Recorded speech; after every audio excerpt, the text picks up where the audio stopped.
एक वक्त था जब कांग्रेस देश की सत्ता पर एक छत्र राज कर रही थी। कहा जाता है कि कांग्रेस तब तक लगातार सत्ता में रही जब तक हिंदू वोट उसके साथ रहा।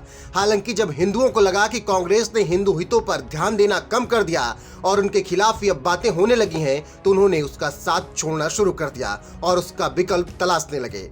लेकिन विकल्प तलाशने में लंबा वक्त लगा, क्योंकि कांग्रेस पर हिंदुओं के खिलाफ आजादी के बाद से ही दोहरा व्यवहार करने का आरोप लगने लगा था। जब 50 के दशक में हिंदू कोड बिल पास हुए थे और 60 के दशक में गो हत्या विरोधी आंदोलन हुआ। हालांकि तब कांग्रेस के सामने चुनौती बनकर कोई और पार्टी खड़ी नहीं हो सकी, लेकिन धीरे धीरे हिंदुओं के दिल में ये बात बैठने लगी कि कांग्रेस हिंदू हितों पर ध्यान नहीं दे रही है। फिर शाहबानो केस और मंदिर आंदोलन ने इसे और हवा दी। इसी बीच 80 के दशक में संघ ने एक नारा दे दिया, गर्व से कहो हम हिंदू हैं। इस दौरान बीजेपी जब अस्तित्व में आई तो उसने हिंदुत्व के मुद्दे को और बल दिया। परिणाम के रूप में बीजेपी का उदय हुआ और वो सत्ता में आई। लेकिन कांग्रेस ने दोबारा वापसी कर फिर अपनी धाक जमा ली। लेकिन तब तक हिंदुओं को ये बात समझ आ गई थी कि कांग्रेस के नेताओं का हिंदू विरोधी बयान ये बताने के लिए काफी है कि कांग्रेसी होने की पहली शर्त हिंदू विरोधी होना है।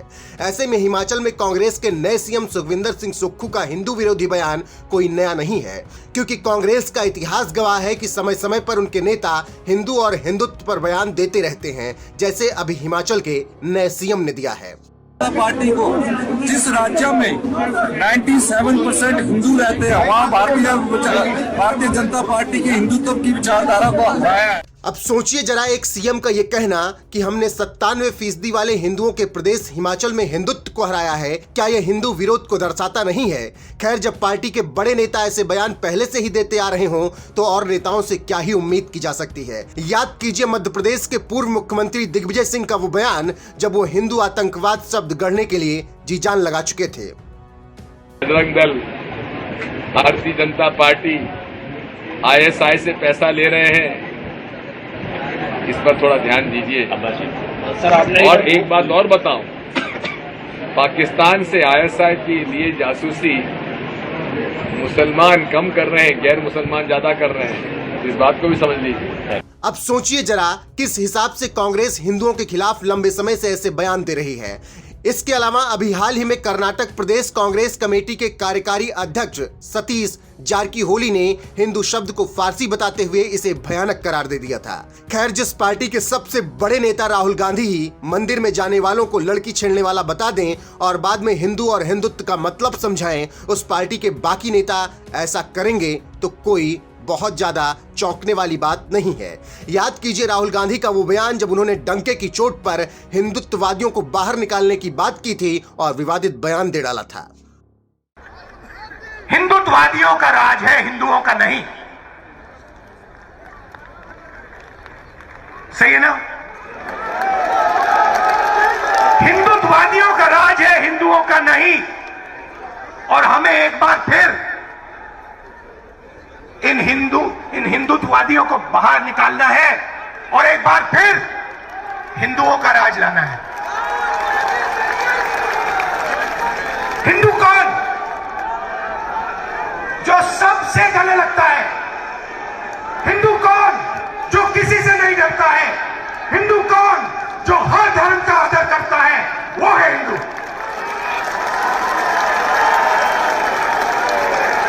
आप हमारे कोई भी शास्त्र पढ़ लीजिए, रामायण पढ़िए, महाभारत पढ़िए, गीता पढ़िए, उपनिषद पढ़िए, मुझे दिखा दीजिए कहां लिखा है कि किसी गरीब को मारना है।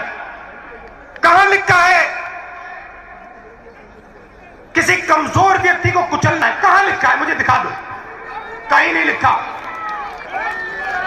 ये तो ऐसे कुछ कांग्रेस नेताओं के बयान रहे। अगर एक एक करके निकालेंगे तो कांग्रेस की तरफ से हिंदू विरोधी ऐसे कई तमाम बयान मिलेंगे जो कि पार्टी का बंटाधार करने के लिए काफी रहे हैं। वही कांग्रेस को भी अब ये बात समझ आने लगी है कि हिंदुओं पर विवादित बयान देकर पार्टी ने अपना खूब नुकसान करवा लिया है। इसीलिए प्रियंका गांधी, राहुल गांधी मंदिर मंदिर घूम रहे हैं और हिंदू वोट बैंक को साधने की कोशिश कर रहे हैं। लेकिन केंद्र में बैठी मोदी सरकार उनके हर एक पैतरे को नाकाम कर रही है, क्योंकि देश के पीएम हमेशा से मंदिर की शरण में रहे हैं और ये संदेश देते रहे हैं कि कंकर कंकर मेरा शंकर, मैं लहर लहर अविनाशी हूं। फिलहाल आपका कांग्रेस की इस हिंदुत्व विरोधी छवि पर क्या कुछ कहना है, कमेंट करके अपनी राय हमें जरूर बताएं। साथ ही सुनिए पीएम मोदी का काशी से दमदार भाषण। हमारे शास्त्रों ने कहा है, शिवम ज्ञायन इति ब्रूयो, शिवः शब्दार्थ चिंतकाः, अर्थात शिव शब्द का चिंतन करने वाले लोग शिव को ही ज्ञान कहते हैं। इसलिए ये काशी शिवमयी है, ये काशी ज्ञानमयी है, और इसलिए ज्ञान, शोध, अनुसंधान ये काशी और भारत के लिए स्वाभाविक निष्ठा रहे हैं। भगवान शिव ने स्वयं कहा है, सर्व क्षेत्रेषु भूपृष्ठे, सर्व क्षेत्रेषु भूपृष्ठे काशी क्षेत्रम च मे वपु, अर्थात धरती के सभी क्षेत्रों में काशी साक्षात मेरा ही शरीर है। इसलिए यहां का पत्थर, यहां का हर पत्थर शंकर है। इसलिए हम अपनी काशी को सजीव मानते हैं, और इसी भाव से हमें अपने देश के कण कण में मातृभाव का बोध होता है। हमारे शास्त्रों का वाक्य है, दृश्यते स्वर्ग सर्वे है, काश्यम विश्वेश्वर तथा, यानी काशी में सर्वत्र हर जीव में भगवान विश्वेश्वर के ही दर्शन होते हैं। इसलिए काशी जीवत्व को सीधे शिवत्व से जोड़ती है। हिंदुत्ववादियों का राज है, हिंदुओं का नहीं। सही है ना? हिंदुत्ववादियों का राज है, हिंदुओं का नहीं। और हमें एक बार फिर इन हिंदुत्ववादियों को बाहर निकालना है, और एक बार फिर हिंदुओं का राज लाना है। हिंदू कौन?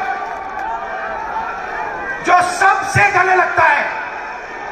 हिंदू कौन? जो किसी से नहीं डरता है। हिंदू कौन? जो हर धर्म का आदर करता है, वो है हिंदू।